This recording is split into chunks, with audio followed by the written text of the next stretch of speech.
So medical school interview season is officially upon us, so I thought I'd do a video about my top tips on how to get you through a medical school interview. So if that's something you're interested in, please stick around. If you're new here, my name's Amelia and I am a second year medical student.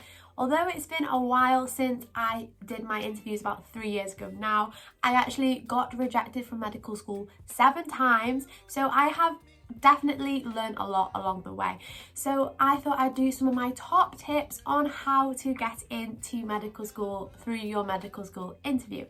So let's get started. Number 1 is preparation is key. You're going to think this is so obvious, you really are, and I understand that because it seems obvious, but a lot of the time people think that the interview is the easy part. Like, if you've got to the interview, you've basically got there. And the sad thing is, it's really not. And I thought that too. I thought, I've got my interview, I'm going to be absolutely fine now. Like, I basically got my place. The interview is probably just as hard as the other aspects of the application process. Yes, people find certain aspects easier than others. Like, I definitely found the UCAT much harder than the interview, for example. But some people really struggle in the interview because they may not be as confident in talking about themselves. And that is absolutely fine. However, it just means you're going to need a little bit more preparation than other people, which is also fine. Even if talking and interviews come naturally to you and you've done well in interviews before, you still need to prepare because they will ask you questions that are curveballs. Like, they will ask you. I remember I got asked how to tell somebody to tie a shoelace. Like, you know, they will ask curveball questions and you just need to prepare for them. When preparing, you are preparing for questions you might get asked, but you're also practicing the skills of being able to answer questions on the spot. That is a big part of the preparation as well. So if you do get a curveball question, like somebody asking you how to explain the tie a shoelace, you prepared for it, because even though you're not prepared for that question, you've been preparing the skills to be able to answer a question on the spot. And that is half the battle. So preparation is key and don't underestimate it. Literally anybody who will ask you a question, get them to ask you questions. They don't have to be medical, they don't have to know what they're talking about in medical settings. Like, that doesn't matter at all. It's just about practicing the skill of being able to answer questions on the spot and also preparing for like the questions you know you're going to get asked, like, why do you want to be a doctor? My next tip is to take your time. So it's completely understandable when you're in the interview scenario, you're nervous and you get asked a question, you just rush into it and you just want to answer it as quickly as possible to get yourself out of that situation. It's completely understandable and it is completely natural to do that.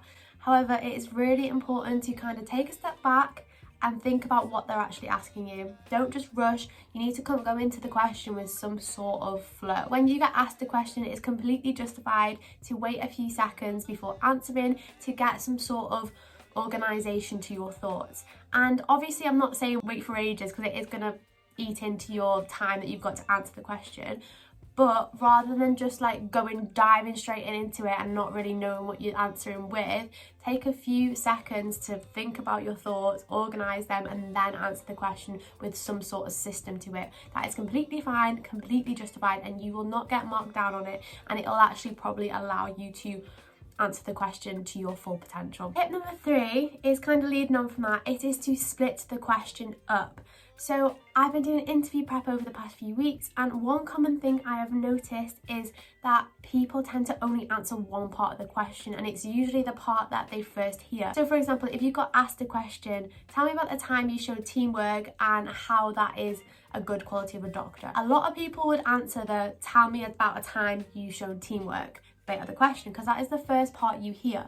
However, they would forget about the and how that is a good quality of a doctor part, because when you're nervous and you're just in the moment, you hear part of a question and that is the bit you're answering because you're so focused and concentrating so much, you just answer the first part you hear. So it's really important, as I said before, take a step back, listen to the question, listen to the whole question, come to some sort of system on how you're going to answer it. Even if you split up the question, you answered the first part first and the second part second, or even the third part if it's a long question, and you can like link it all up, that is fine. But just make sure you answer the whole question, please, because you will lose marks and it's such a silly way to lose marks. You need as many marks as you can get, so don't lose marks by making a silly mistake of just forgetting to answer part of the question because you're nervous in the moment, which is completely fine, but just make sure you answer the whole question. My fourth tip is to show, don't tell. So when you're getting asked questions, it's really important to use examples. If you get asked about what qualities do you possess as a doctor, don't just list, I am resilient, I can communicate well, I work in a team. Even though that is what the question is asking, like what qualities do you have, they're actually asking you for examples, and it is very easy to get caught out by that.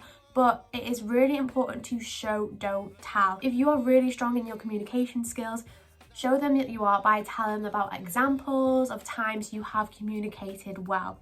Just use examples. The more examples that you can use of things that you've done, the better. So make sure you use examples when answering the questions. And my last tip is probably the most important one, and that is to reflect, reflect, reflect. Honestly, when I did my medical school interviews, I did not realise how important reflection was.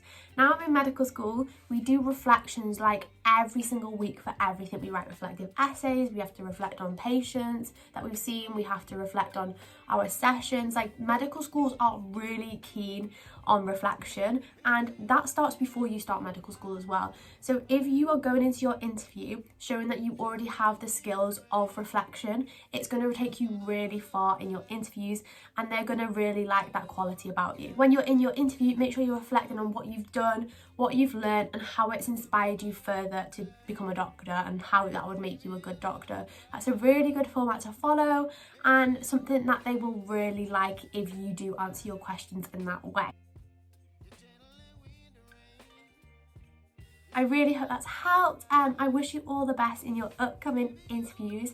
If you have any questions, please comment down below and I will get back to you. If you have enjoyed this video, I would really love it if you would like and comment down below and subscribe to my channel. Thank you once again, and I will see you in the next one.